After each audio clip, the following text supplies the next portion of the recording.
The general theory of intermediation: pools, optionality, and user ownership. Intermediation extracts value by identifying stagnant liquidity pools, surfacing previously invisible or mispriced optionality within them, and building coordination layers that match supply with demand. Historically, this pattern powered goldsmiths turning into banks, platforms monetizing user-generated content, and decentralized finance protocols creating programmable liquidity. The decisive evolution lies in ownership. Traditional models concentrate yield in the hands of external extractors, while the next wave, enabled by smart contracts, decentralized autonomous organizations, and artificial intelligence-assisted coordination, shifts power to users and creators. This user-sovereign approach maximizes incentive alignment, minimizes regulatory and privacy risks, and enables collectives to build the protocols they actually want. Section 1, Introduction. At the heart of every major scalable business model lies a simple, recurring pattern. Someone identifies a pool of idle value, repackages its hidden potential, and extracts rent from the transformation.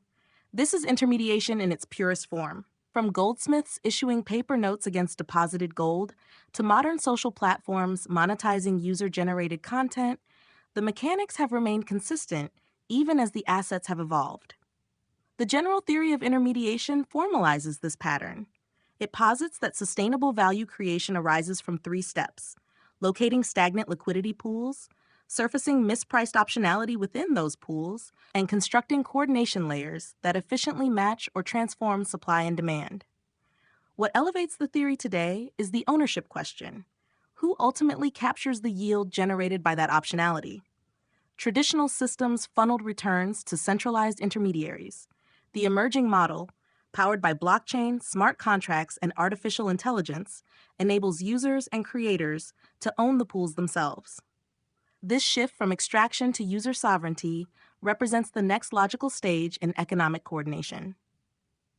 Section 2, Historical Foundations of Intermediation. The story begins with goldsmiths in 17th century England.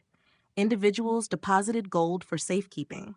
Goldsmiths soon realized they could lend out portions of that gold or issue notes far exceeding physical holdings because not everyone withdrew simultaneously. They profited from duration transformation, turning short-term, on-demand deposits into longer-term loans while charging fees or interest spreads. The idle gold became a liquidity pool. The optionality of time and risk was the hidden alpha. Centuries later, United Kingdom building societies offered a powerful countermodel. These mutual organizations were owned by their members, depositors, and borrowers alike. Profits were returned as better savings rates and lower mortgage costs rather than dividends to external shareholders. This user-owned structure aligned incentives tightly but proved fragile under competitive and regulatory pressures. Many demutualized in the 1980s and 1990s, converting member ownership into shareholder value and illustrating how easily mutual models can erode. Web 2 platforms repeated the extraction pattern at internet scale. Users deposited vast amounts of user-generated content, posts, videos, opinions, and behavioral signals into free platforms. The platforms pooled this data, built prediction engines around attention and intent, and sold probability distributions to advertisers and later to artificial intelligence trainers. The optionality here was behavioral. Not just storing content, but forecasting future actions. Yield flowed overwhelmingly to the platform owners, not the creators. Decentralized finance protocols introduced programmable liquidity, where users provide assets to automated market makers or lending pools and receive governance tokens or yield in return.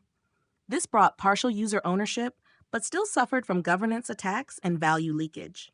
These historical threads reveal a consistent flywheel. Pool idle assets, expose hidden optionality, extract via coordination. The variable that changes across eras is ownership. Section 3, Core Concepts of the Theory.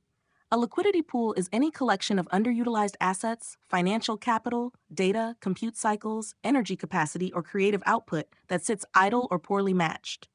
Pools come in three distinct types: passive pools, simple, low-intelligence assets such as idle deposits, unused graphics processing units, home batteries, or parked electric vehicles. These are easiest to intermediate because they require minimal ongoing modeling. Behavioral pools, Dynamic assets involving attention, real-time intent, and user-generated content. These demand sophisticated prediction engines and generate rich data exhaust, but carry high churn and privacy risks. Sovereign pools, high trust assets such as identity, reputation, personal data, and intellectual property. These require enforceable rules and zero-knowledge mechanisms to maintain user control. Mispriced optionality is the true source of alpha. Optionality refers to the untapped uses, timing flexibility, risk transformations, or predictive power embedded in the pool. Goldsmiths price the option to use deposited gold elsewhere. Social platforms price the probability that a user would engage with certain content. The intermediary's edge lies in making this optionality visible and tradable at a spread. Intermediation itself functions as a coordination layer. It pools the asset, performs matching or transformation, duration, risk, format, or prediction, and extracts rent through fees, spreads, or secondary data monetization. The system remains stable only when pool depth consistently exceeds withdrawal velocity, the modern equivalent of avoiding a bank run. This content is brought to you by Bobby Giggs. Promote your brand here and reach a wide audience across platforms like YouTube, Instagram, and Facebook. Follow the links in the description to get started. Section 4. The ownership question. The decisive variable. Traditional intermediation concentrates power and yield in the hands of the extractor. Banks, platforms, and even large asset managers become choke points that control credit creation, discovery, or capital allocation. This efficiency comes at the cost of misaligned incentives and eventual regulatory scrutiny. User-owned models flip the equation. In building societies, members own the institution and capture the benefits directly. In decentralized finance, liquidity providers earn yields and often hold governance rights. The ideal structure uses smart contracts as an immutable mutual charter that prevents easy demutualization. Users who contribute liquidity, data, or governance collectively own the protocol and its revenue streams. Management buyouts in traditional finance offer a partial analogy. Operators with expertise raise capital to acquire and run an asset for their own benefit. The user-sovereign version extends this further. Creators and depositors themselves form collectives or decentralized autonomous organizations to stand up the very intermediation layer they need, capturing the full optionality their contributions generate. Section 5. Application to modern and emerging pools. Passive pools are already seeing experimentation. Decentralized compute networks let users deposit idle graphics processing units. Virtual power plants aggregate home batteries and solar output for grid services. Yield flows back to owners when the protocol is user-governed. Behavioral pools, attention, intent, and user-generated content represent higher stakes territory. Centralized platforms currently capture most value while exposing themselves to regulatory challenges and creator churn. A user-owned protocol can facilitate matching between creators and advertisers or artificial intelligence trainers without ever holding personal data or funds. The protocol becomes a neutral coordination layer. Users retain sovereignty and directly earn from their contributions. This structure dramatically reduces regulatory surface area. Sovereign pools, identity, reputation, intellectual property benefit most from user ownership. Zero-knowledge proofs and on-chain attestation allow enforceable trust without a central gatekeeper. Creators can deposit styles, models, or data derivatives into liquidity pools and earn ongoing royalties whenever they are used. Privacy is preserved by design, and regulatory compliance becomes simpler because no single entity controls sensitive information. Section 6. The role of technology in enabling user sovereignty. Smart contracts provide the enforceable backbone that historical mutuals lacked. Once deployed, rules around yield distribution, governance, and revenue share become transparent and difficult to alter unilaterally. This permanence addresses the demutualization trap that affected many building societies. Artificial intelligence further lowers barriers.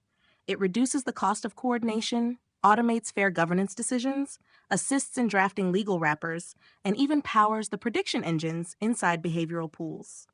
With artificial intelligence assistance, small groups of users or creators can realistically stand up sophisticated protocols that once required massive corporate infrastructure. The guiding principle becomes disintermediation by design. If we can do it ourselves, We will. Users no longer need to surrender optionality to a distant platform. They can collectively own the layer that surfaces and prices it. Section 7. Risks, failure modes, and power dynamics. Intermediation always carries a duality. It delivers efficiency but tends towards centralization and control. Even user-owned systems face challenges: governance apathy, coordination friction, token concentration, or regulatory reclassification of DAOs as traditional entities. Modern bank runs can manifest as mass liquidity withdrawal, reputation collapse, or data exodus. Incentive misalignment remains possible if early contributors capture disproportionate governance power. Regulatory kill switches, new licensing regimes, data localization laws, or securities rulings can still threaten viability. Successful designs must therefore embed robust failure mode planning, graduated withdrawal mechanisms, diversified pools, transparent oracles, and clear separation between coordination logic and asset custody. Section 8.